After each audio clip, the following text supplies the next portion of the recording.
Usap-usapan ngayon sa social media ang tila umano patama ng ama ni Sara Labati na si Abdel Labati sa biyenan ng anak na si Annabel Rama.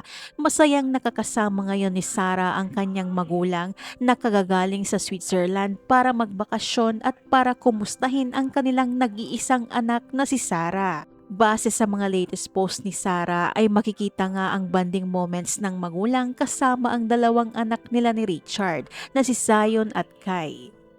Kamakailan ay nakapagbitaw ng pahayag si Annabel Rama hinggil sa pagiging magastos ni Sara na siya namang pinaghinalaan ng mga netizens na may hidwaan sina Sara at Annabel. Pero pinabulaanan naman ni Annabel ang pumutok na issue na di umano ay siya ang dahilan ng Sara at Richard breakup.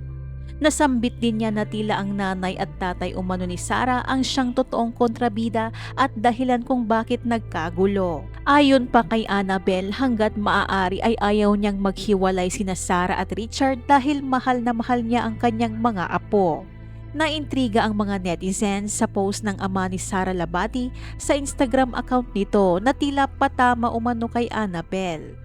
Sa post makikita ang pamilya nito na sama-samang kumakain kasama ang dalawang apo.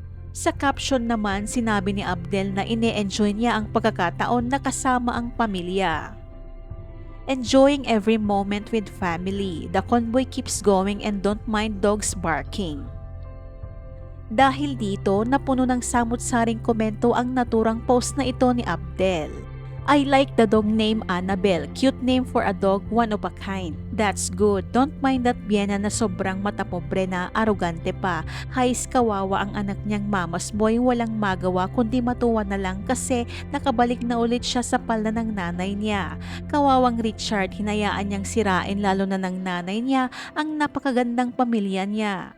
Very well said, wala mangyayari sa buhay ng mag-asawa kapag may biyenan pakialamera. Just saying.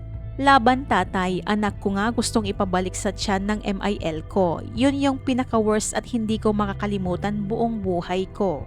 Imbis na silang mga magulang yung gumit na sa dalawang mag-asawa na nagbabangayan, sila pa yung mga nagtatahulan. May mga batang involved, sana i-consider nyo ding mga matatanda yung ginagawa nyo kung nakakabuti pa sa mga bata. Paki-English na lang.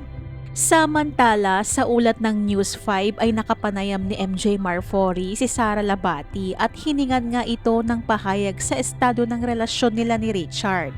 Pero tumangging sagutin ang issue, maging ang mga naging pahayag ni Annabel. Pero ganoon pa man, happy and blessed pa rin ang ipinapakita ni Sara sa kabila ng hiwalayan issue. Lalo pat magbabalik telebisyon na ang aktres at kasama sa bagong serye na Lumuhod Ka sa Lupa. Ano naman ang masasabi mo dito? Ibahagi ang iyong komento.